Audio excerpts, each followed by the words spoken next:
எல்லாம் வல்ல அல்லாஹ்வின் நல்லடியார்களே, அன்புக்குரிய இஸ்லாமிய சகோதரர்களே, நாமெல்லாம் புனிதமான ஜும்மா கடமையை நிறைவேற்ற வேண்டும் என்கின்ற காரணத்தினால் அல்லாஹ்வுடைய மஸ்ஜிதிலே நேரகாலத்தோடு நபிகள் நாயகம் ஸல்லல்லாஹு அலைஹி வஸல்லம் அவர்களுடைய சுன்னாவை பேணியவர்களாகவும் மறுமையில் நிறைய நன்மைகளை பெற்றுக்கொள்ள வேண்டும், ஜும்மாவுக்கு நபிகள் நாயகம் ஸல்லல்லாஹு அலைஹி வஸல்லம் அவர்கள் எந்த நன்மைகளை சொன்னார்களோ அந்த நன்மைகளை பெற்றுக்கொள்ள வேண்டும் என்ற காரணத்தினால் நாம் இந்த இடத்திலே நேர காலத்தோடு ஒன்று சேர்ந்திருக்கிறோம். எல்லாம் வல்ல அல்லாஹ்வின் நல்லடியார்களே,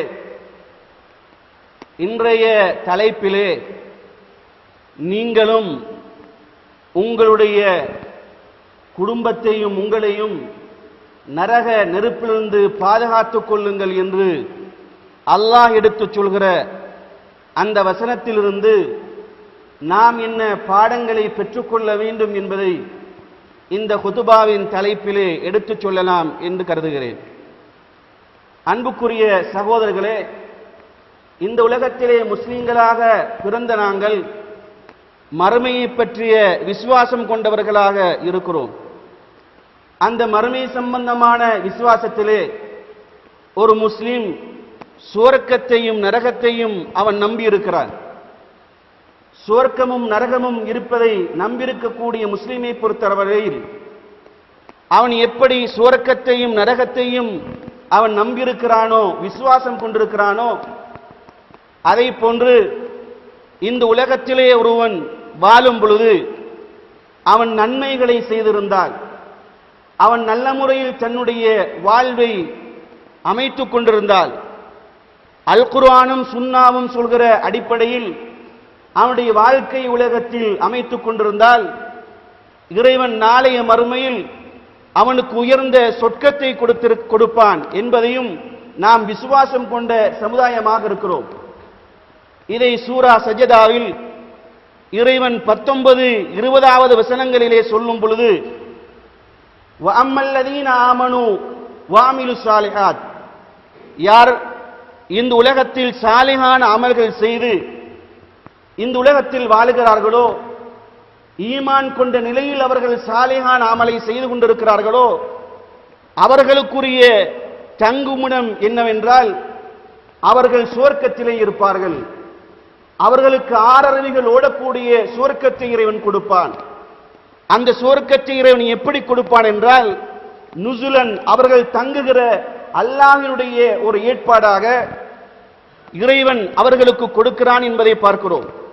அதை போன்று ஃபாம்மல்லதீன ஃபஸகு, எவர்கள் இந்த உலகத்தில் பாவம் செய்து வாழ்கிறார்களோ, இறைவனுக்கு மாற்றம் செய்து வாழ்கிறார்களோ, அவர்கள் தங்குகிற இடத்தை பற்றி இறைவன் கூறும் பொழுது, வமஅவாஹு முன்னார், அவர்கள் தங்குகின்ற இடம் நரகம் என்பதை இறைவன் சொல்லுகிறான். எனவே இந்த உலகத்தில் வாழும் பொழுது ஒரு மனிதன் ரசூலுல்லாஹுக்கு கட்டுப்பட்டவனாக, அல்லாஹ்வுடைய அந்த வேதத்துக்கு கட்டுப்பட்டவனாக இந்த உலகத்தில் நல்ல அமல்கள் செய்து வாழும் பொழுது அவன் இறைவனிடத்திலே அந்த சொர்க்கத்தை பெற்றுக் கொள்கிறான். இதே சந்தர்ப்பத்திலே யார் ரசூலுல்லாஹுக்கு மாற்றம் செய்து, குர்ஆனுக்கு மாற்றம் செய்து, நல்ல அமல்களுக்கு மாற்றமாக இந்த உலகத்தில் தீமைகளை சம்பாதிக்கிறார்களோ, தன்னுடைய கொள்கையிலே பொடுபோக்கானவர்களாக இருக்கிறார்களோ, அல்லாஹ்வுடைய தூதருடைய வசனங்களுக்கு மாறு செய்கிறார்களோ, அவர்களுக்கு இறைவன் நாளைய மறுமையிலே நரகத்தை கொடுப்பான் என்று சொல்கிற அந்த கோட்பாட்டிலும் நாம் இருக்கிறோம் என்பதை இன்றைய சமுதாயத்தில் இருக்கக்கூடிய முஸ்லிம்கள் மறந்துவிடக் கூடாது. அன்புக்குரிய சகோதரர்களே, இப்படிப்பட்ட இந்த நிலையிலே அந்த சொர்க்கத்தை அடைந்து கொள்ள வேண்டும் என்று சொல்கிற ஆசையிலும் ஆதங்கத்திலும் இருக்கக்கூடிய எங்களுக்கு இறைவன் என்ன செய்தான் தெரியுமா? சொர்க்கத்தை பற்றிய விசுவாசம் மாத்திரம் இல்லாமல், நரகத்தை பற்றிய விசுவாசம் மாத்திரம் இல்லாமல், சொர்க்கத்தை ஒருவன் அடைந்து கொள்ள வேண்டும் என்று சொன்னால் அவன் எவ்வாறான ஒரு வாழ்க்கையை வாழ வேண்டும் என்று சொல்கிற அந்த வாழ்க்கையை காட்டிக் கொடுப்பதற்காக காலம் காலமாக ரசூல்மார்களை இந்த உலகத்தில் அனுப்பினார். அந்த ரசூல்மார்கள் இந்த உலகத்தில் போதனைகளை செய்தார்கள். இந்த சமுதாயத்துக்கு சொல்ல வேண்டிய செய்திகளை சொன்னார்கள். அப்படி சொன்ன பொழுது அவங்க அந்த கொள்கை ஏற்றுக்கொண்டார்களா? பெரும் போராட்டத்தை சமுதாயத்தில் சந்திக்க வேண்டியிருந்த சகோதரர்களே. அந்த போராட்டங்களுக்கு பின்னால் அந்த சமுதாயத்துக்கு இறைவன் அந்த தூதுவர்களின் மூலமாக சுவர்க்கம் செல்கிற வழிகளை காட்டிக் கொடுத்த வரலாறுகளை பார்க்கிறோம். இதனால் தான் இறைவன் சூரா அஹ்ராபிலே இந்த ஒரு மனிதன் நரகத்தை விட்டு பாதுகாப்பு பெற வேண்டும் என்று சொன்னால், தன்னுடைய குடும்பத்தை நரகத்திலிருந்து பாதுகாக்க வேண்டும் என்று சொன்னால், முதலில் இந்த குதுபாவில் ஒரு தனி மனிதன் எப்படி சுவர்க்கத்தை பெற்றுக் கொள்வது, இரண்டாவதாக அவன் எப்படி தன்னுடைய குடும்பத்தை சுவர்க்கத்தை பெற்றுக் கொள்வதற்கும் நரகத்திலிருந்து அவன் எப்படி பாதுகாக்க வேண்டும் என்று சொல்கிற அடிப்படைகளையும் பார்ப்போம். அன்புக்குரிய சகோதரர்களே, அந்த சுவர்க்கத்தை பெற்று ஒருவன் நரகத்தில் விட்டு அவன் தவிர்ந்து வாழ வேண்டும் என்று சொன்னால், நரகத்தை விட்டு பாதுகாக்கப்பட வேண்டும் என்று சொன்னால், அந்த வழியை இந்த உலகத்தில் இறைவன் லேசான ஒரு அம்சமாக ஆக்கவில்லை. அந்த வழியை இந்த உலகத்தில் ஒரு கடினமான ஒரு அடிப்படையில் இறைவன் மாற்றி அமைத்திருக்கிறான். இதனால் தான் சூரத்துல் அராஃபிலே அல்லாஹு தஆலா சொல்லும் பொழுது, வலகத் தரஅனா லிஜஹன்னம கஸீரம் மினல் ஜின்னி வல் இன்ஸ், நாங்கள் இந்த மனித சமுதாயத்திலே அதிகமான மனிதர்களை எப்படி படைத்திருக்கிறோம் என்று சொன்னால், இறைவன் படைத்திருக்கிறோம் என்று சொல்லும் பொழுது இறைவன் படைத்திருக்கிறான் என்பதை புரிந்து கொள்கிற நாம் மனிதர்களுடைய நிலைப்பாட்டை இறைவன் சொல்லுகிறான். இந்த உலகத்தில் அதிகமான மனிதர்களுடைய நிலைப்பாடு எப்படி இருக்கிறது என்று சொன்னால், அவர்கள் நரகத்துக்குரியவர்களாக இருக்கிறார்கள். அவர்கள் நரகத்துக்குரியவர்களாக இருப்பதற்கு என்ன காரணம் என்று சொன்னால், இறைவன் 3 விதமான அடிப்படைகளை சொல்கிறார். இந்த 3 விதமான அடிப்படைகளையும் ஒரு முஸ்லிம் சரியான முறையில் ஃபாலோ பண்ணி சரியான முறையில் அமைத்துக் கொள்ளும் பொழுது அவன் நரகத்தை விட்டும் பாதுகாக்கப்படுகிறான் என்பதைத்தான் இந்த வசனத்தில் இறைவன் சொல்லுகிறார். ஒன்று என்ன அடிப்படை தெரியுமா? நாம் இந்த உலகத்தில் அதிகமான மனிதர்களை நரகத்துக்குரியவர்களாக படைத்திருக்கிறோம். அப்படி நரகத்துக்குரியவர்களாக படைக்கப்பட்ட மனிதர்களை பொறுத்தவரையில் லஹும் குலூபுல் லா யஃகஹூன பிஹா, அவர்களுக்கு நாங்கள் சிந்தித்து பார்ப்பதற்காக, உணர்வதற்காக, சத்தியத்தை அவர்கள் எடுத்து பிரித்து பார்ப்பதற்காக, அசத்தியத்தையும் சத்தியத்தையும் அவர்கள் கோடிட்டு காண வேண்டும் என்பதற்காக நாங்கள் அவர்களுக்கு உள்ளத்தை கொடுத்திருக்கிறோம். உள்ளம் என்பது பிரதானமான அம்சமாக அல்லாஹு தஆலா சொல்கிறார். ஏன் இந்த உள்ளத்தை பற்றி சொல்லும் பொழுது, அஃபலா யததப்பரூனல் குர்ஆன அம் அலா குலூபிஹிம் அக்பாலுஹா, இவர்கள் உள்ளத்தின் மூலமாக குர்ஆனை இவர்கள் சிந்திக்க மாட்டார்களா? குர்ஆனின் மூலமாக படிப்பினை பெற மாட்டார்களா? அம் அலா குலூபிஹிம் அக்பாலுஹா, அல்லது அவருடைய உள்ளத்திலே பூட்டு போடப்பட்டிருக்கிறதா என்று இறைவன் கேட்கிறார் என்று சொன்னால், உள்ளம் என்பது நல்லவற்றை சிந்திக்க வேண்டும், எது சரியானது என்று சிந்திக்க வேண்டும். ஆனால் நரகத்துக்குரியவர்களை பொறுத்தவரையில் இவங்க என்ன செய்வாங்க தெரியுமா? அவருடைய உள்ளத்தின் மூலமாக சரியான கொள்கையை, சரியான பாதை அவர்கள் தெரிவு செய்ய மாட்டார்கள். இதனால் தான் நபிகள் நாயகம் ஸல்லல்லாஹு அலைஹி வஸல்லம் அவர்கள் அதிகமான பிரார்த்தனைகளிலே பெருமானார் ஸல்லல்லாஹு அலைஹி வஸல்லம் அவர்கள் அந்த பிரார்த்திப்பாங்க, யா முகல்லிபல் குலூப் சப்பித் கல்பி அலா தீனிக். நபிகள் நாயகம் ஸல்லல்லாஹு அலைஹி வஸல்லம் அவர்கள் அதிகமான பிரார்த்தனைகளிலே உள்ளங்களை புரட்டி போடுகிற நாயனே, சப்பித் கல்பி அலா தீனிக், என்னுடைய உள்ளத்தை உடைய மார்க்கத்திலே நிலைப்படுத்தி விடு என்று நபிகள் ஸல்லல்லாஹு அலைஹி வஸல்லம் பிரார்த்திப்பார்களாம். இந்த செய்தியை பொறுத்தவரையிலே திருமீதியிலே பெருமானாருடைய அதிகமான பிரார்த்தனைகள் என்று வருகிறது. அது மாத்திரமல்ல சகோதரர்களே, பெருமானார்கள் பிரார்த்திப்பது மட்டுமல்ல, நபிகள் நாயகம் ஸல்லல்லாஹு அலைஹி வஸல்லம் அவர்கள் தன்னுடைய தோழர்கள் பக்கமாக போவார்கள். அந்த தோழர்கள் யார்? நம்மை போன்று சாதாரணமான நிலை இருந்தவர்களா? பெருமானாருக்கு உயிரை கொடுத்தவர்கள், பெருமானாருக்கு உடைமைகளை செலவு செய்தவர்கள், வீட்டை கொடுத்து உயிரை கொடுத்து முழுமையான தியாகத்துக்கும் அர்ப்பணிப்புக்கும் சொந்தக்காரர்களாக எவர்களையெல்லாம் இந்த மார்க்கம் போற்றுகிறதோ, குர்ஆன் போற்றுகிறதோ, அப்படி பெருமானாருக்கு எல்லாவற்றையும் தியாகம் செய்த தோழர்களுக்கு மத்தியிலே நபிகள் நாயகம் ஸல்லல்லாஹு அலைஹி வஸல்லம் அவர்கள் போவார்கள். போய் உரத்த குரல்ல ரசூலுல்லாஹ் யா முகல்லிபல் குலூப் சப்பித் கல்பி அலா தீனிக், உள்ளங்களை புரட்டுகின்ற நாயனே, என்னுடைய உள்ளத்தை நீ மார்க்கத்திலே ஸ்திரப்படுத்தி விடு.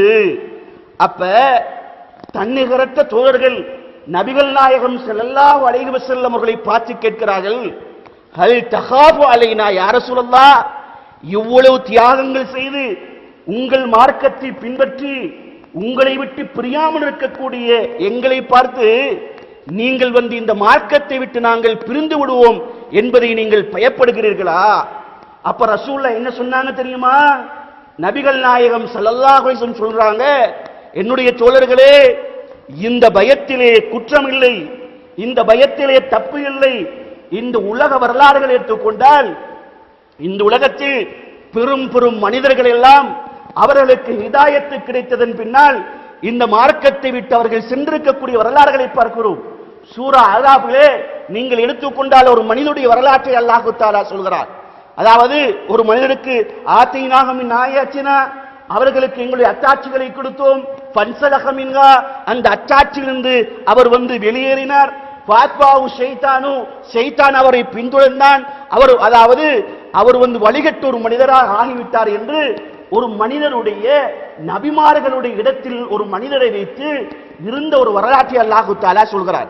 இப்ப நபிகள் நாயகம் ஸல்லல்லாஹு அலைஹி வஸல்லம் அவங்க அந்த சஹாபாக்களுக்கு மத்தியிலே போய், என்னுடைய உள்ளத்தை புரட்டுகின்ற நாயனே, என்னுடைய உள்ளத்தை மார்க்கத்திலே ஸ்திரப்படுத்தி விடு என்று கேட்டவுடனே சஹாபாக்கள் பயப்படுகிறீர்களா? நபிகள் நாயகம் ஸல்லல்லாஹு அலைஹி வஸல்லம் என்ன சொன்னாங்க தெரியுமா? இன்னல் குலூப பைன இஸ்பஐனி மின் அஸாபிர் ரஹ்மான், இந்த உள்ளம் இருக்கிறதே, இது ரஹ்மானுடைய 2 விரல்களுக்கு மத்தியிலே இருக்கிறது. இந்த 2 விரல்களுக்கு மத்தியில் இருக்கக்கூடிய உள்ளத்தை யுகல்லிபுஹா கைஃப யஷா, அல்லாஹ் எப்படி நாடுகிறானோ அப்படி பிரட்டி போடுவான். எனவே நான் ரசூலுல்லாஹ் எந்த சமயத்திலும் அல்லாஹ்விடத்திலே இந்த உள்ளத்தை பிரட்டி போடுவதை பற்றி, இந்த உள்ளத்திலே சலனங்கள் ஏற்படுவதை பற்றி நபிகள் நாயகம் ஸல்லல்லாஹு அலைஹி வஸல்லம் பிரார்த்திக்கிறாங்க. ஆக சத்தியத்தை தெரிந்து கொள்வது, நரகத்திலிருந்து ஒரு மனிதன் பாதுகாப்பு பெற வேண்டும் என்றால் அவனுடைய உள்ளத்தை சுத்தமாக்கணும், உள்ளத்தில் சரியான கொள்கை இருக்க வேண்டும். இதனால் தான் யா அய்யத்துஹன் நஃப்ஸுல் முத்மஇன்னா, அல்லாஹ் நாளைய மறுமையிலே நரகத்தை விட்டு பாதுகாக்கப்பட்ட அந்த உள்ளங்களை பார்த்து இறைவன் அழைப்பு விடுப்பானாம். எப்படி அழைப்பு தெரியுமா? யா அய்யத்துஹன் நஃப்ஸுல் முத்மஇன்னா, ஈடேற்றம் பெற்ற மார்க்கத்திலே அமைதி பெற்ற உலகத்தின் ஆசைகளை அடக்கி உள்ளத்திலே போட்டுக்கொண்டு நாம மார்க்கம் செய்வதற்கு இடம் கொடுக்காமல், உலகத்தை தேடுற அந்த விஷயத்தில் ஈடுபட்டு கொண்டிருக்காமல், இருப்பதை கொண்டு போதுமாக்கிக் கொண்டு மறுமைக்காக வேண்டி உழைத்து உள்ளங்களே, யா அய்யத்துஹன் நஃப்ஸுல் முத்மஇன்னா இர்ஜி இலா ரப்பிகி ராதியத்தம் மர்தியா, நீ உன்னுடைய ரப்பின் பக்கம் அதை புரிந்து கொண்டு நீ மீண்டு விடு, உனக்கு சுவர்க்கம் கிடைக்கும் என்று அல்லாஹ் சொல்கிறார். ஆக நரகத்தை விட்டு ஒரு மனிதன் பாதுகாக்கப்பட வேண்டும் என்றால் அவனுடைய குடும்பத்தை பாதுகாக்கணும்னு சொன்னா இதனுடைய அடித்தளமாக, அடிநாதமாக, பவுண்டேஷனாக உள்ளம் இருக்கிறது. இந்த உள்ளத்தை ஒரு மனிதன் சீர்படுத்திக் கொள்ள வேண்டும். அதே போன்று 2வது அம்சம் என்ன தெரியுமா? உள்ளம் என்பது எப்படி ஒரு மனிதன் நரகத்தை விட்டு பாதுகாப்பு பெறுவதற்கு அடிப்படை காரணியாக இருக்கிறதோ, அதே போன்று அல்லாஹ் நல்லவற்றை சிந்திப்பதற்கும் நல்லவற்றை பார்ப்பதற்கும் ஒரு சத்தியமான ஒரு கொள்கையை வகுப்பதற்கும் இறைவன் வைத்திருக்கக்கூடிய 2வது ஆதாரம் அவனுடைய கண்ணு. அந்த கண்ணை பற்றி அல்லாஹ் தஆலா சொல்கிறான், வலகும் அய்யுனுன், இந்த நரகத்துக்கு சொந்தமானவர்கள் இருக்கிறார்களே, அதாவது நரகத்துக்காக வேண்டி வாழுகின்ற இந்த சமுதாயம் இருக்கிறார்களே, இவர்களுக்கு கண் இருக்கிறது. இந்த கண்ணை கொண்டு சிந்திக்க மாட்டாங்க, இந்த கண்ணை கொண்டு பார்க்க மாட்டார்கள். எதை பார்க்க மாட்டாங்க தெரியுமா? சத்தியத்தை பார்க்க மாட்டாங்க. அல்லாஹ் தஆலா சொல்கிறான், அதாவது இவர்கள் பார்க்க வேண்டாமா? அதாவது கைஃப ஹலக்கல்லாஹு ஹலக்கஸ்ஸமாவாதி திபாகா, அவர்கள் வானத்தை இறைவன் தட்டு தட்டாக ஆக்கியவர்கள் பார்க்க வேண்டாமா? வஜஅல ஃபீஹின்னல் கமர நூரா, இறைவன் அந்த வானத்திலே சந்திரனை அவன் ஒளியாக ஆக்கியிருக்கிறானே, அதை பார்க்க வேண்டாமா? அதே போன்று வஜஅல ஷம்ஸ சிராஜா, இவர்கள் வானத்திலே இந்த சூரியனை இறைவன் ஒளிவிளக்காக ஆக்கியிருக்கிறானே, இதை பார்க்க வேண்டாமா? அதை போன்று பூமியிலிருந்து உங்களுக்கு இறைவன் பல்வேறுபட்ட அத்தாட்சிகளை வைத்திருக்கிறானே, புட்பூண்டுகளையும் கனிவரக்கங்களையும் உங்களுக்கு தருகிறானே, இதை பார்க்க வேண்டாமா என்று கண்ணின் மூலமாக ஒரு மனிதன் பார்த்து சிந்திக்க வேண்டிய அடிப்படைகளை சொல்கிறார். அது மாத்திரமல்ல, நாளைய மறுமையில் சிலர்கள் குருடர்களாக எழுப்பப்படுவார்களா? அப்ப அவங்க கேட்பாங்களாம் அல்லாஹ்விடத்தில், யா அல்லாஹ், உலகத்தில் நாங்கள் பார்வையுடையவர்களாக இருந்தோம், எங்களுக்கு பார்வை தந்திருந்தாய், இப்ப எங்களை குருடனாக நீ எழுப்பியிருக்கிறாயே, இதற்கு காரணம் என்ன? அப்போ அது அல்லாஹு தஆலா சொல்வானாம், என்னுடைய வசனங்களிடத்தில் வந்தன, அந்த வசனங்கள் உன்னிடத்தில் வந்த பொழுது அந்த வசனங்களை நீ புறக்கணித்தாய், அந்த வசனங்களை நீ பார்க்கவில்லை, அந்த வசனங்களின் மூலமாக உணர்ச்சி பெறவில்லை, இந்த காரணத்தினால் தான் இன்று நீ குருடனாக எழுப்பப்பட்டிருக்கிறாய் என்று அல்லாஹு தஆலா நாளை மறுமையில் அவர்களை பார்த்து சொல்வான். அன்புக்குரிய சகோதரர்களே, எனவே ஒரு மனிதன் நரகத்தை விட்டு பாதுகாக்கப்படுவதற்கு அவனுக்கு கண்ணும் துணை நிற்கிறது. அந்த கண்ணை சரியான முறையில் பாவிக்க வேண்டும், ஹராமான அம்சங்களை விட்டும் தவிர்த்து கொள்ள வேண்டும். எதை பார்க்குமாறு அல்லாஹு தஆலா சொல்கிறானோ அந்த அம்சங்களை கண்ணின் மூலமாக பார்க்க வேண்டும். குர்ஆனை பார்க்க வேண்டும், அதை போன்று ஹதீஸை பார்க்கணும், நல்ல அம்சங்களை பார்க்க வேண்டும். மூன்றாவதாக, ஒருவன் நரகத்தை விட்டு பாதுகாக்கப்படுவதற்கு மூன்றாவது இருக்கக்கூடிய அம்சம் செவி. இந்த செவியை பற்றி பல்வேறு விதமான அறிவிப்புகள் வந்திருப்பதை பார்க்கிறோம். இந்த காதுனால ஒரு மனிதன் நல்ல அம்சங்களை கேட்க வேண்டும், அல்லாஹ்வுடைய வசனங்களை கேட்க வேண்டும், நல்ல அம்சங்களை கேட்க வேண்டும். இப்ப அன்புக்குரிய சகோதரர்களே, நபிகள் நாயகம் ஸல்லல்லாஹு அலைஹி வஸல்லம் அவர்கள் மறுமையிலே ஏற்படுகின்ற நிலைமைகளை பற்றி ரசூலுல்லாஹ் சஹாபாக்களுக்கு சொல்லி காட்டிக் கொண்டு வர்றாங்க. அப்படி சொல்லி காட்டிக் கொண்டு வரும் பொழுது இந்த சமுதாயம் பெருமானார் ஸல்லல்லாஹு அலைஹி வஸல்லம் உடைய சமுதாயம் 73 கூட்டமாக பிரியும்.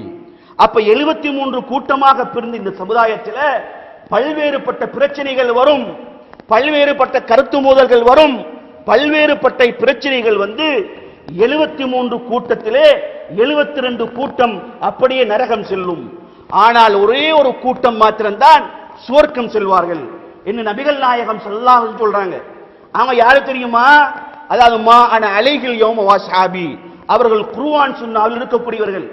அப்படி சொன்ன நபிகள் நாயகம் ஸல்லல்லாஹு அலைஹி வஸல்லம் சொல்றாங்க, அன்றைய காலத்திலே நீங்கள் சத்தியமான கொள்கையில் இருக்க வேண்டும் என்று சொன்னால், நீங்கள் சுவர்க்கத்தை நோக்கி புறப்பட வேண்டும் என்று சொன்னால், தஅல்லம் கிதாபல்லாஹி வத்தபி மா ஃபீஹி, நீங்கள் அல்லாஹ்வுடைய வேதத்தை படித்து நீங்கள் அல்லாஹ்வுடைய அந்த வசனங்களை உங்களுடைய வாழ்க்கையில் கொண்டு வர வேண்டும்.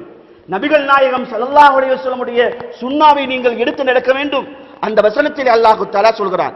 அப்படி சொல்லி போட்டு அல்லாஹ் தஆலா சொல்கிறான், நாளைய மறுமை நடக்கும் பொழுது அன்றைய காலத்தில் ஏற்படுகிற பிரச்சனைகளில் மிக முக்கியமான பிரச்சனை எதுவால் ஏற்படும் என்று சொன்னால், அன்றைய காலத்தில் இருப்பவர்கள் சம்மாவ் அம்யா. ரசூலுல்லாஹ் சொல்றாங்க, புகாரில் இந்த செய்தி வருகிறது, ஃபித்னத்துன் சம்மாவ் அம்யா. அன்றைய காலத்தில் இருக்கக்கூடிய பிரச்சனைகளிலே நரகத்தை நோக்கி மக்கள் புறப்படுவதற்கு அடிப்படையான காரணம் என்னவென்று சொன்னால், அன்றைய காலத்திலே கண்ணிருந்தும் குருடர்களாக இந்த முஸ்லிம்கள் இருப்பார்கள், அதை போன்று காதிருந்தும் செவிடர்களாக இந்த முஸ்லிம்கள் இருப்பார்கள். இப்படிப்பட்டவர்கள் மூலமாகத்தான் அதிகமாக பிரச்சனை ஏற்படும் என்று நபிகள் நாயகம் ஸல்லல்லாஹு அலைஹி வஸல்லம் சொன்னாங்க. இன்று நாங்கள் பார்க்கிறோமா இல்லையா? கண்ணிருந்தும் சத்தியத்தை பார்க்காதவர்கள், காதிருந்தும் சத்தியத்தை கேட்காதவர்கள், இவர்கள் மூலமாக சரியான பிரச்சனைகள் ஏற்படும். அந்த பிரச்சனைகளில் இந்த சமுதாயம் 73 கூட்டமாக பிரிந்து ஒரு கூட்டம் மாத்திரம்தான் சுவர்க்கம் செல்லும். அந்த கூட்டத்தை நபிகள் நாயகம் ஸல்லல்லாஹு அலைஹி வஸல்லம் சொல்லும் பொழுது என்ன சொன்னாங்க தெரியுமா? லா தஸாலு தாயிஃபத்தும் மின் உம்மத்தி லாஹிரீன அலல் ஹக் லா யதுர்ருஹும் மன் ஹதலஹும் ஹத்தா யஅதி அம்ருல்லாஹ். ரசூலுல்லாஹ் சொல்றாங்க, அந்த கூட்டம் எப்படிப்பட்ட கூட்டமாக இருக்கும் என்று சொன்னால், சுவர்க்கத்தை நோக்கி புறப்படுகிறவர்கள், நரகத்தை விட்டும் தவிர்ந்து கொள்ளவர்கள் ஒரு சிறிய ஒரு கூட்டமாகத்தான் இருக்கும். அவர்கள் லாஹிரீன் அலல் ஹக், சத்தியத்திலே வெளிப்பாடானவர்களாக இருப்பார்கள். உள்ளுக்குள்ள மஷூரால அவங்களுக்கு மற்றும் சத்தியத்தை வைத்துக் கொண்டு வெளியில வந்து அந்த சத்தியத்துக்கு புறம்பானவர்களோடு சேர்ந்து நடக்காமல் ரசூலுல்லாஹ் சொல்றாங்க, லாஹிரீன் அலல் ஹக், சத்தியத்திலே தெளிவானவர்களாக இருப்பார்கள். இப்படிப்பட்ட ஒரு கூட்டம் மாத்திரம்தான் சுவர்க்கம் செல்லும் என்று நபிகள் நாயகம் சொன்னாங்க. இது ஒரு மனிதன் சுவர்க்க பெற்றுக் கொள்வதற்காகவும் நரகத்தை விட்டு ஒரு மனிதன் தவிர்த்து கொள்வதற்காகவும் இருக்கக்கூடிய ஒரு வழி. எனவேதான் நபிகள் நாயகம் ஸல்லல்லாஹு அலைஹி வஸல்லம் சொன்னாங்க, நாளைய மறுமையில் சுவர்க்கம் சொல்லுன்ற அந்த கூட்டம் இருக்கிறது, கஷாரத்தில் பைதாஉ ஃபீ ஜில்தி ஸௌரில் அஸ்வத், அதாவது ஒரு கருப்பு காளை கண்டில் இருக்கக்கூடிய சில வெள்ளை முடிகளை போன்றிருக்கக்கூடிய ஒரு சொற்பமானவர்கள் தான் சுவர்க்கம் செல்வார்கள் என்று சொன்னால், அன்புக்குரிய சகோதரர்களே, சொர்க்கத்துக்கு செல்கின்ற வழி என்பது லேசான ஒரு வழி இல்ல சகோதரர்களே. அதை கடினமாக அல்லாஹ் வைத்திருக்கிறான். அந்த வழி குர்ஆனிலும் சுன்னாவிலும் இருக்கிறது. இப்ப ஒரு மனிதன் தன்னையே நரகத்திலிருந்து விடுதலை செய்வதற்கு கஷ்டமாக இருக்கிறது. ஏன்? அவனையோ உலகத்தில் இருக்கக்கூடிய பிரச்சனை. நபிகள் நாயகம் சொன்னாங்க, நரகத்தை பொறுத்தவரையிலே குஃபத்தில் ஜன்னத்து பில் மக்காரி, அதாவது ரசூலுல்லாஹ் சொன்னாங்க, மக்கள் எந்த அம்சங்கள் எல்லாம் இருக்கிறாங்களோ, அதாவது நன்மையை செய்வதை மக்கள் வெறுக்கிறார்கள், அதை போன்று நல்ல முறையில் நடப்பதை வெறுக்கிறார்கள், குர்ஆன் சுன்னாவை பின்பற்றுவதை மக்கள் வெறுக்கிறார்கள். ரசூலுல்லாஹ் சொன்னாங்க, மக்கள் எவையெல்லாம் வெறுக்கிறார்களோ இந்த அம்சங்களின் மூலமாக சுவர்க்கம் அப்படி சுத்தி இருக்கிறது. அப்படி சொன்ன ரசூலுல்லாஹ் நரகத்தை பொறுத்தவரையில் நரகம் என்பது ஷஹவாத் என்று சொல்கின்ற மனிதர்களுடைய ஆசையோடு அந்த நரகம் சுற்றப்பட்டிருக்கிறது என்று ரசூலுல்லாஹி ஸல்லல்லாஹு அலைஹி சொன்னாங்க.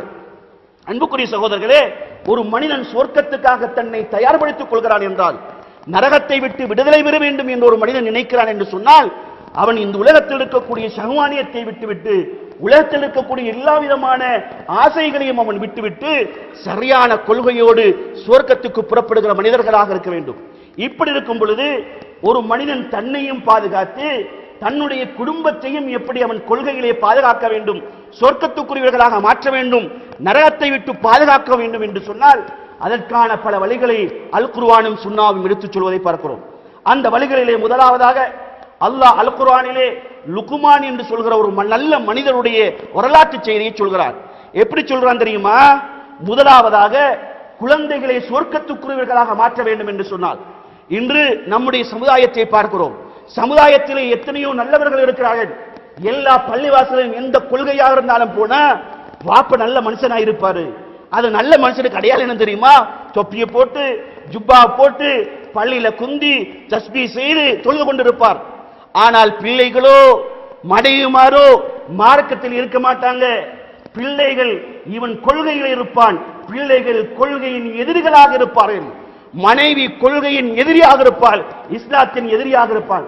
பார்க்கிறோம் இல்ல சகோதரர்களே? இந்த நிலையை நபிகள் நாயகம் ஸல்லல்லாஹு அலைஹி வஸல்லம் அவருடைய காலத்தோடு நீங்கள் ஒப்பிட்டு பார்த்தீர்கள் என்று சொன்னால், குர்ஆன் சுன்னாவோடு ஒப்பிட்டு பார்த்தீர்கள் என்று சொன்னால், குர்ஆன் என்ன சொல்லுது தெரியுமா? 66வது அத்தியாயத்தில் 6வது வசனத்திலே என்ன சொல்றான் தெரியுமா? கு அன்ஃபுஸக்கும் வஅஹ்லிக்கும் நாரா, மக்களே உங்களை நீங்கள் பாதுகாத்துக் கொள்வதற்கு, எப்படி நரகத்தை விட்டு பாதுகாத்துக் கொள்வதற்கு என்ன அடிப்படைகளை நீங்கள் எடுத்துக் கொள்கிறீர்களோ அதே போன்று உங்களுடைய குடும்பத்தை நீங்கள் நரகத்தை விட்டு பாதுகாக்க வேண்டும். இது அல் குர்ஆனுடைய ஆர்டர். அன்புக்குரிய சகோதரர்களே, அந்த குடும்பத்தை நரகத்தை விட்டும் பாதுகாக்க வேண்டும் என்று சொன்னால் முதலில் அந்த குடும்பத்தில் இருக்கக்கூடிய அங்கத்தவர்களுக்கு, குழந்தைகளுக்கு, மனைவிக்கு இஸ்லாத்தை சொல்லணும். எப்படி சொல்லணும் தெரியுமா? லுக்மான் அலைஹிஸ்ஸலாத்து வஸ்ஸலாம் அவர்கள் தன்னுடைய சிறிய பையன், சிறிய அந்த குழந்தையை அழைத்து சொல்கிறார்கள், யா புனைய லா துஷ்ரிக் பில்லாஹ், இப்படி நாங்கள் எங்களுடைய குழந்தைகளுக்கு வழிகாட்டி இருக்கிறோமா, உளியவில் ரீதியாக பண்படுத்தி இருக்கிறோமா சகோதரர்களே? அப்ப சொல்றாங்க, யா புனைய, என்னுடைய சிறிய மகனே, லா துஷ்ரிக் பில்லாஹ், நீ அல்லாஹ்வுக்கு இணை வைக்காதே என்று இணையை பற்றி சொல்றாங்க. ரசூலுல்லாஹ் என்ன சொன்னாங்க தெரியுமா? ரசூலுல்லாஹ்வுடைய சாச்சா அப்பாஸ் ரலியல்லாஹு அன்ஹு, அந்த அப்பாஸ் ரலியல்லாஹு அன்ஹு அவர்கள் அவருடைய மகன் அப்துல்லா என்று சொல்லக்கூடிய அப்துல்லாஹ் இப்னு அப்பாஸ் ரலியல்லாஹு அன்ஹு அவர்கள் சிறிய வயதில் இருக்கும் பொழுது நபி ஸல்லல்லாஹு அலைஹி வஸல்லம் அவர்கள் எப்படி கொள்கை சொல்றாங்க தெரியுமா? இணை வைப்பை எப்படி தகர்த்திருந்தார்களோ அந்த சிறிய மகனை அழைத்து சொல்கிறார்கள், என்னுடைய அதாவது சிறிய பையனே, இதஸ்தான்த ஃபஸ்தஇன் பில்லாஹ், நீ இந்த உலகத்தில் ஏதாவது கேட்பதாக இருந்தால், இதா சஅல்த ஃபஸ்அலில்லாஹ், முதலாவதாக இந்த உலகத்தில் ஏதாவது கேட்பதாக இருந்தால் கபர்ட்ட போய் நல்ல மனிதர்கள்ட்ட போய் சிலை, அதாவது சிலைட்ட போய் கேட்காத. ஒன்றை கேட்பதாக இருந்தால் நீ அல்லாஹ்விடத்தில் கேள். இதா சஅல்த ஃபஸ்அலில்லாஹ், ஒன்றை கேட்பதாக இருந்தால் அல்லாஹ் மாத்திரம்தான் உனக்கு கொடுப்பான். கொடுக்கிற அதிகாரம் வேறு யாருக்கும் கிடையாது. இரண்டாவது சொல்றாங்க, இதஸ்தான்த ஃபஸ்தஇன் பில்லாஹ், நீ ஒன்றை விட்டு பாதுகாப்பு தேடுகிறாய் என்று சொன்னால் பேயை விட்டு பாதுகாப்பு தேடுறதுக்கு தாயத்து கட்ட வேண்டும் என்பதில் ரசூல் என்ன சொன்னாங்க?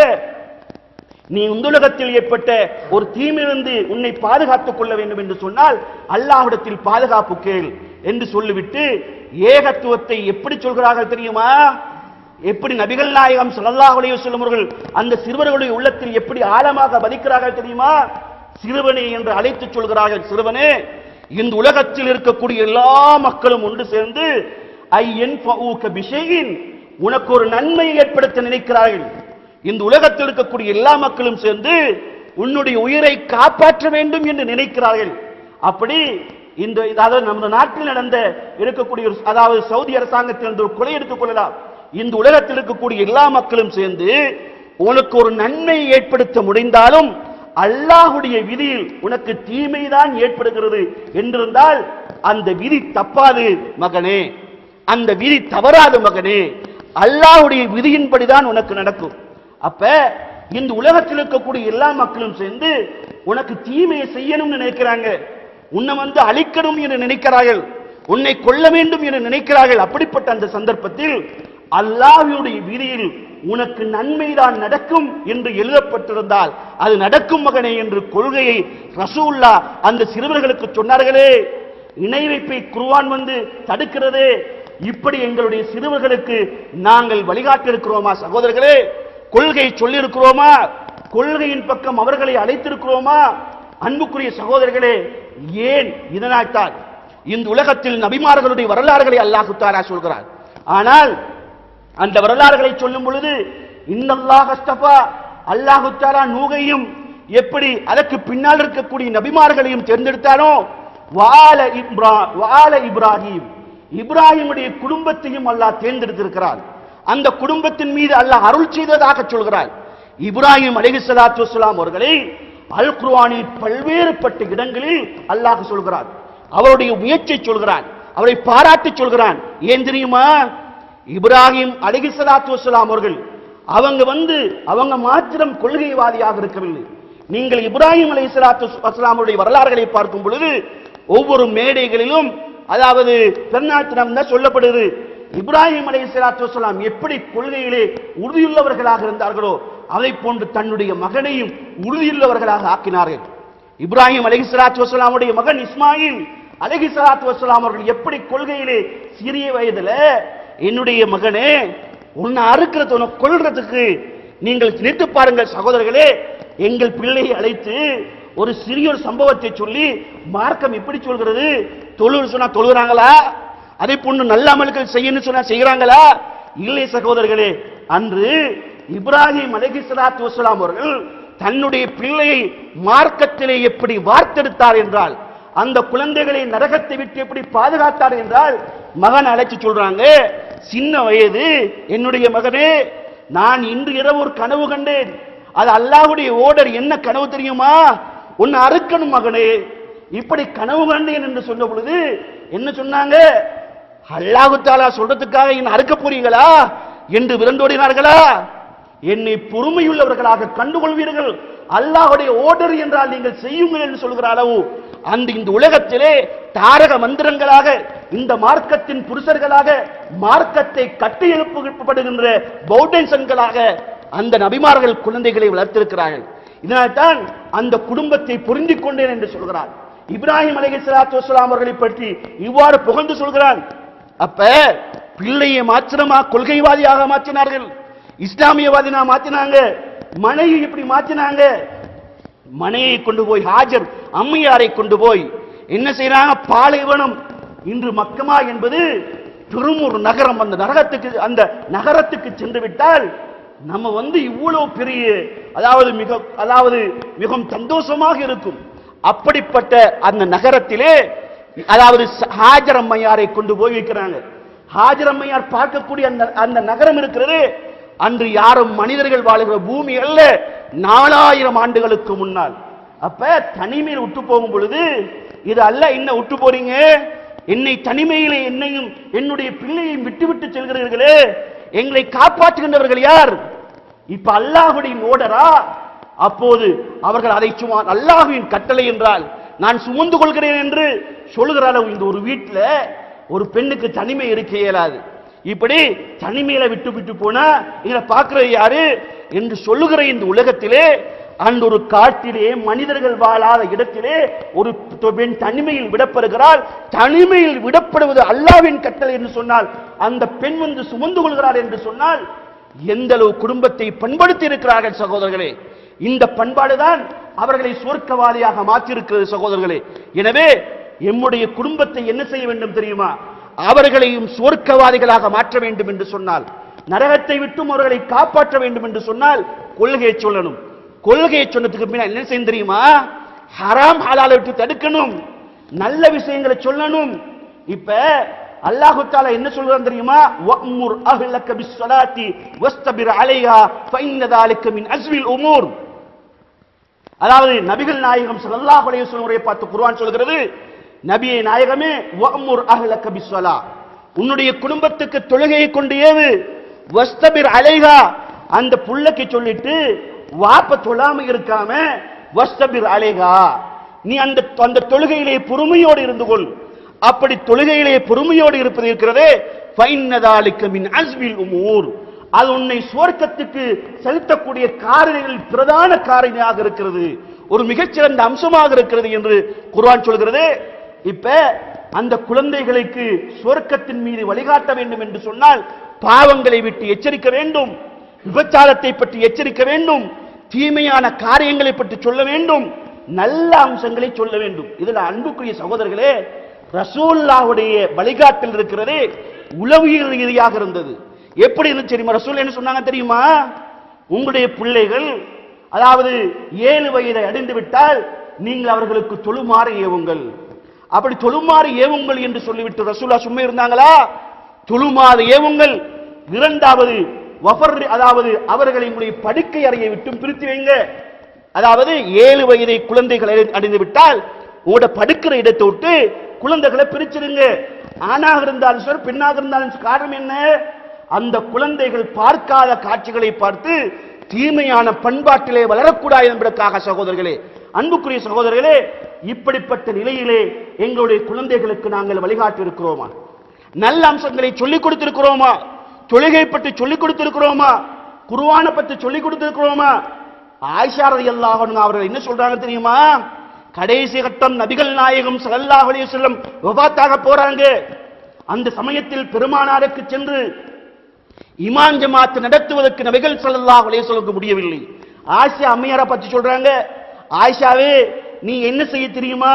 நீ போய் உன்னுடைய தந்தை அபூபக்கர் சித்திக் ரலியல்லாஹு அன்ஹு அவர்களுக்கு சொல்லு, இமாம் ஜமாத் நடத்த சொல்லு. அப்ப ஆயிஷா ரலியல்லாஹு அன்ஹா என்ன சொல்றாங்க தெரியுமா? இறை தூதரே, அபூபக்கர் என்னுடைய தந்தை எப்படி இமாம் ஜமாத் நடத்துவார்? அவர் காரணம் என்ன தெரியுமா? அவருடைய உள்ளம் இலகிய உள்ளம். அப்படி சொல்லி போட்டு என்ன சொல்றாங்க தெரியுமா? இன்று இந்த அடிப்படை நம்முடைய பெற்றோர்கள் இருக்கிற சிந்தித்து பாருங்கள் சகோதரர்களே. சொல்றாங்க, அவர் குர்ஆனை ஓத ஆரம்பித்தால் தேம்பி தேம்பி அழுவார் என்று ஆயிஷா ரலியல்லாஹு அன்ஹா அவர்கள் அபூபக்கர் சித்திக் ரலியல்லாஹு அன்ஹு அவர்களை பற்றி சொல்கிறார்கள் என்றால், இன்று எத்தனை பிள்ளைகள் பெற்றோர்களை பற்றி இப்படி சொல்வார்கள். என்னுடைய வாப்பா குர்ஆன் ஓதினா அழுவாரு, இப்படி எல்லாம் இருப்பாரு, அமல் ரீதியா இருப்பான்னு சொல்லுவாங்களா? ஒரு சிலர்கள் இருப்பார்கள். ஆனால் பெரும்பாலான பிள்ளைகளின் தவறு இருக்கிறது. அன்புக்குரிய சகோதரர்களே, பெரும்பாலான என்ன வாப்பு நல்லா டிவி பார்ப்பாரு, என்னுடைய வாப்பு இப்படியெல்லாம் இருப்பாரு, சிகரெட் குடிப்பாரு, அதை செய்வார் இதை செய்வார் என்று சொல்லக்கூடிய ஒரு பெற்றோர்களை பற்றி ஒரு அறிமுகத்தை தான் பார்க்கிறோம் சகோதரர்களே. அந்த குழந்தைகளை சுரக்கத்தின் மீது வழிகாட்ட வேண்டும் என்று சொன்னால் அந்த குழந்தைகளுக்கு எப்படி கொள்கையை சொல்கிறோமோ, மார்க்க அம்சங்களை சொல்லிக் கொடுக்கிறோமோ, அதை போன்று முதலில் ஒரு மனிதனுக்கு சுவர்க்கத்தின் பாலம் கொள்கை. அந்த ஏகத்துவ கொள்கையிலே அந்த குழந்தைகளுக்கு ஏகத்துவ கொள்கையை சொல்ல வேண்டும். சிறுக்கை விட்டும் விதத்தை விட்டும் அந்த குழந்தைகளை பாதுகாக்க வேண்டும். இரண்டாவது, தீமைகளை விட்டு அந்த குழந்தைகளை பாதுகாத்து நல்ல அம்சங்களை அந்த குழந்தைகளுக்கு சொல்ல வேண்டும், நல்ல அடிப்படைகளை வழிகாட்ட வேண்டும். அப்துல்லாஹ் இப்னு உமர் ரலியல்லாஹு அன்ஹு எப்படி பண்படுத்தப்பட்டார் தெரியுமா? ரசூலுல்லாஹ்வுடைய சபையில் இருக்கிறாங்க. ரசூலுல்லாஹ்வுடைய சபையில் இருக்கும் பொழுது மூமின்களுக்கு ஒரு மரத்தை ரசூலுல்லாஹ் உதாரணமாக சொல்கிறார்கள். எந்த காலத்திலும் அந்த மரத்தின் இலைகளோ அந்த மரத்தின் இருக்கக்கூடிய கொப்புகளோ விழுந்து விடாது, அது உறுதியோடு இருக்கும். மாரி காலமாக இருந்தாலும் சரி, வெயில் காலமாக இருந்தாலும் சரி, எல்லா காலத்திலும் உறுதியோடு இருக்கும். அப்படிப்பட்ட ஒரு மரத்தை ரசூலுல்லாஹ் உதாரணம் காட்டிவிட்டு, இது என்ன மரம் தெரியுமா? பெரும் பெரும் சஹாபாக்கள் இருக்கிறார்கள், ஒழுக்கத்தோடு பிள்ளைகள் வளர்க்கப்பட்டிருக்கிறார்கள். மாத்திரமல்ல, அறிவோடும் ஆளுமையோடும் கொள்கையோடும் சுவர்க்கத்துக்கு சொந்தக்காரர்களாக வந்த குழந்தைகள் வளர்க்கப்பட்டிருக்கிறார்கள். அப்ப பெரும்பெரும் அப்ப அப்துல்லாஹ் இப்னு உமர் ரலியல்லாஹு அன்ஹு உள்ளத்தில் வருது, இது ஈச்சம்பழமாகத்தான் இருக்க வேண்டும். அப்படி ஈச்சம்பழமாகத்தான் இருக்க வேண்டும். பெருமானாருடைய கேள்விக்கு பதில் சொல்ல வேண்டும். ஆனாலும் நாவு துடிக்கிறது, உள்ளம் துடிக்கிறது. ஆனால் ஒரு பயம், என்னை விட பெரும் பெரும் சஹாபாக்கள் எல்லாம் இருக்கிறார்களே, நபிகள் நாயகத்துடைய தோழர்கள் இருக்கிறார்களே, அப்படி இருக்க நான் பதில் சொல்லுவதா? அவர் இருக்கிறார். ரசூலுல்லாஹ் சொல்றாங்க, கடைசியாக ஈச்சம்பழம் சொல்றாங்க. அப்ப இரண்டு பேரும், தந்தையும் மகனும் வழியில் செல்லும் பொழுது மகன் சொல்கிறார், யார்? என்னுடைய தந்தையே, நான் வந்து ரசூலுல்லாஹ்வுடைய கேட்ட கேள்விக்கு என்னுடைய உள்ளத்தில் விடை இருந்தது, நான் சொல்ல வேண்டும் என்று நினைத்தேன். ஆனால் பெரும் பெரும் சஹாபாக்கள் எல்லாம் இருந்தார்களே, அப்ப என்ன சொல்றாங்க தெரியுமா? நீ சொல்லி இருந்தால் என்னுடைய உள்ளம் இவ்வளவு மகிழ்ச்சி அடைந்திருக்கும் என்று சொல்கிறாரோ. அறிவிலே வார்த்தெடுக்கப்பட்டவர்களாக இருந்தார்கள். அப்துல்லாஹ் இப்னு ஜுபைர் ரலியல்லாஹு அன்ஹு அவர்கள் எப்படி வளர்த்தார்? ரசூலுல்லாஹ் என்ன சொன்னாங்க தெரியுமா? மதீனாவிலே பெருமானாரும் பெருமானுடைய தோழர்களும் சென்ற பொழுது இவங்களுக்கு புள்ள கிடைச்சாது, நாங்க வந்து சூனியம் செஞ்சுட்டோம் காபிர்கள் சொன்னார்கள். அப்ப பல காலமாக குழந்தை பிறக்கவில்லை. அப்ப முதல் மதீனாவிலே குழந்தை அப்துல்லாஹ் இப்னு ஜுபைர் அவர்களை எப்படி தாயார் வளர்க்கிறார்கள் தெரியுமா? வீட்டில் இருட்டையை போட்டுவிட்டு மார்க்கத்தின் வரலாறுகளை சொல்லி ஒரு சிறந்த ஷஹீதாகின்ற வரை அவர்கள் உயர்ந்த ஒரு தோழர்களாக, அதை உயர்ந்த ஒரு மாமனிதராக வளர்க்கப்படுகிறார் என்று சொன்னால், சுவர்க்கத்தின் அடிப்படையிலே நரகத்தை விட்டு, அதாவது நம்முடைய குடும்பத்தை பாதுகாக்க வேண்டும் என்றால் இப்படிப்பட்ட ஏனைய எல்லா வழிகளும் இருக்கிறது. அந்த வழிகளை நாங்கள் குழந்தைகளுக்கும் நாங்கள் எடுத்து நடப்பதோடு குழந்தைகளுக்கும் மனைவிமாருக்கும் சொல்லிக் கொடுத்து நல்லொரு குடும்பத்தை உருவாக்குவதற்கு வல்லவன் ரஹ்மான் எங்களுக்கு அருள் செய்வானாக.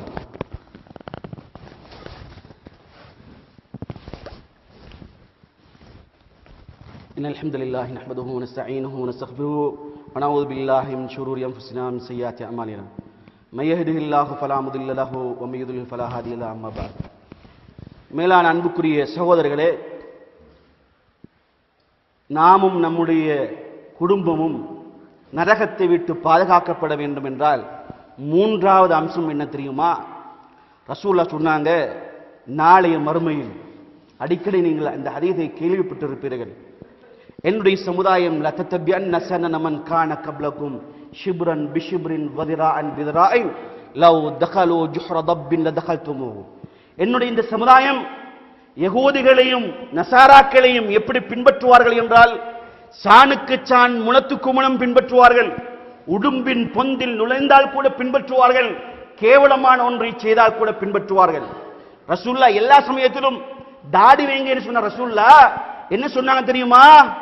நீங்கள் யகூதிகளுக்கும் நசாராக்களுக்கும் மாற்றமாக உங்களுடைய தாடியை மீசரையும், நீங்கள் தாடியை வளவுங்கள், மீசரையை கத்தரித்துக் கொள்ளுங்கள் என்று நபிகள் நாயகம் ஸல்லல்லாஹு அலைஹி வஸல்லம் சொன்னாங்க. அப்ப முடிவாரத் ரசூலுல்லாஹ் அவர்களை போன்று நடக்க வேண்டாம். உங்களுடைய உடையை அந்த யகூதிகளையும் நசாராக்களையும் போன்று நீங்கள் அமைத்துக் கொள்ளாதீர்கள். வகாலிபுல் யஹூத வன் நசாரா, நீங்கள் எல்லா அம்சங்களிலும், வணக்கத்திலும், உடையிலும், பாவனையிலும், சமுதாய செயற்பாடுகளிலும் அவர்களுக்கு மாற்றம் செஞ்சாங்க. ரசூலுல்லாஹ் மக்கால இருந்து மதீனாவுக்கு போறாங்க. ஆஷூராவுடைய தினம் என்ன நடைபெறுகிறது? அங்கே இருக்கக்கூடியவர்கள் நோன்பு பிடிப்பதை கண்டார்கள். அப்ப ரசூலுல்லாஹ் என்ன சொன்னாங்க? வனஹ்னு அஹக்கு பிமூஸா மின்கும், நீங்கள் மூசாவுக்கு கண்ணியம் செலுத்துவதற்காக, காப்பாற்றப்பட்டார் என்பதற்காக இன்று நோன்பு பிடிக்கிறீர்கள் என்றால், உங்களை விட மூசாவுக்கு அஹக்காக மிகவும் தகுதியுள்ளவர்களாக இருப்பவர்கள் நாம். ரசூலுல்லாஹ் என்ன சொன்னாங்க? அன்று பெருமானார் நோன்பு பிடித்து விட்டு, லைன் பகீது இலா காபிலின், நான் எதிர்வரக்கூடிய வருடம் இருப்பேன் என்றால் இந்த யகூதிகளுக்கு மாற்றம் செஞ்சு லாசுமன் தாசி அவல் ஆஷிர், நான் அதாவது 9லும் 10லும் நோன்பு பிடித்திருப்பேன் என்று ரசூலுல்லாஹ் வணக்கத்தில் மாறு செய்யுங்கள் என்று சொன்னார். நம்முடைய குழந்தைகள் என்று, நம்முடைய பிள்ளைகள் என்று அவருடைய கலாச்சாரத்தை பின்பற்றுகின்ற ஒரு நடைமுறையை பார்க்கிறோமே. சில நாட்களுக்கு முன்னால் என்ன அறைகோல், அரபியர்கள் வந்து எங்களுடைய பெண்களை மடமுடித்தார்கள். அந்த வரலாற்றை நாங்கள் மாற்றியமைத்து உங்களுடைய பெண் பிள்ளைகளை நாங்கள் முடிப்போம், எங்களுடைய ஆண்களை கொடுக்க மாட்டோம் என்ற அறைகூவல் உங்களுடைய காதுகளில் நீங்கள் விழுந்திருக்காதா சகோதரர்களே? இன்று அனாச்சாரங்கள், இன்று கொழும்பு மாநகரங்களில் நீங்கள் சென்றால் இன்று பார்க்கலாம். முஸ்லீம் அதாவது பிள்ளைகள் அவருடைய கிளாஸ் என்று சொல்லிக் கொண்டு போகிறார்கள். நம்முடைய நடத்தையை பாருங்கள். ரசூலுல்லாஹ் சொன்னாங்க, இன்று எதை விமர்சிக்கிறோம்? இன்று ஹராம் பார்க்கக்கூடிய பகுதியெல்லாம் விளங்குகிறது. நம்முடைய பெண்கள் ஆடை அணிந்தும் நிர்வாணிகளாக மாற்றப்படுகிறார்களே. பிள்ளைகளை மெயின்டைன் பண்றோமா? இன்று சற்று சிந்தித்து பாருங்கள் சகோதரர்களே. இன்று எத்தனை நம்முடைய பிள்ளைகள், பெண் பிள்ளைகள் அந்நிய சகோதரர்களோடு உறவு கொண்டவர்களாக அந்நியர்களோடு பழகின்ற காட்சியை இந்த நாட்டிலே பார்த்துக் கொண்டிருக்கிறோமே. நம்முடைய குடும்பத்தில் குழந்தைகள் மிக மோசமாக வளர்க்கப்படுகிறார்களே, நடத்தைகள் கெட்டவர்களாக இருக்கிறார்களே. இந்த குழந்தைகளை பற்றி நாளைய மறுமையில் அல்லாஹ் கேட்பார். குல்லுக்கும் ராஇன் வ குல்லுக்கும் மஸ்ஊலுன் அன் ரஅய்யதி. ரசூலுல்லாஹ் சொன்னாங்க, உங்களில் ஒவ்வொருவரும் மேய்ப்பாளர்கள். அந்த எப்படி உன்னுடைய பெண்ணை மேய்த்தாய், எப்படி அவளை கண்காணித்தாய், மார்க்கத்தை சொன்னாயா, உன்னுடைய குழந்தைக்கு மார்க்கத்தை சொன்னாயா என்பதை பற்றி கணவன் நாளைய மறுமையில் விசாரிக்கப்படுவார். அந்த விசாரணைக்கு பதில் சொல்லாமல் ஒரு எட்டை கூட உங்களுக்கு எடுத்து வைக்க முடியாது, எனக்கு எடுத்து வைக்க முடியாது சகோதரர்களே. அதை போன்ற ஒரு பெண் விசாரிக்கப்படுவாள். கணவனின் சொத்தை எப்படி பாதுகாத்தால், அதை போன்று பிள்ளைகளை எப்படி பரிபாலித்தால் என்பதை பற்றி விசாரிக்கப்படுவார். அன்புக்குரிய சகோதரர்களே, இப்ப நாங்க சுவர்க்கம் செல்ல வேண்டும் என்றால் தீமை விட்டு தடுக்கணும், அந்நிய கலாச்சாரத்தை விட்டு பாதுகாத்து இந்த சமுதாயத்தை நல்வழியில் ஆக்கினால்தான் நாங்களும் ஏகத்துவாதிகளாகவும் இஸ்லாமியர்களாகவும் வாழ்ந்து கொண்டு எங்கள் குடும்பத்தை இன்று நாட்டில் நடக்கின்ற பிரச்சனைகளுக்கும் தீர்வு இதுதான் சகோதரர்களே. தீர்வு என்பது பல்வேறுபட்ட அடிப்படையில் இருக்கிறார். பெருமானார் அவர்கள் மாற்றியமைத்த தீர்வு இதுதான். சஹாபாக்களை பண்படுத்தினார்கள், குடும்ப ரீதியாக பண்பட்டாங்க. முதல்ல அவங்க பண்பட்டார்கள், இஸ்லாமிய சாம்ராஜ்யம் வளர்ந்தது. முஸ்லிம்கள் இந்த உலகத்தில் அதிகமான ஒரு சமுதாயமாக இருப்பதற்கு காரணம் இதுதான். இந்த அடிப்படையை எங்களுடைய வாழ்க்கை எடுத்துக்கொண்டு நரகத்தை விட்டும் பாதுகாக்கின்ற வழிகளை நாங்கள் தேடி குர்ஆனின் சுன்னாவின் அடிப்படையில் புறப்படுவதற்கு வல்லவன் ரஹ்மான் எங்களுக்கு அருள் செய்வானாக. வாஹிர் தஅவானா அல்ஹம்துலில்லாஹி ரப்பில் ஆலமீன்.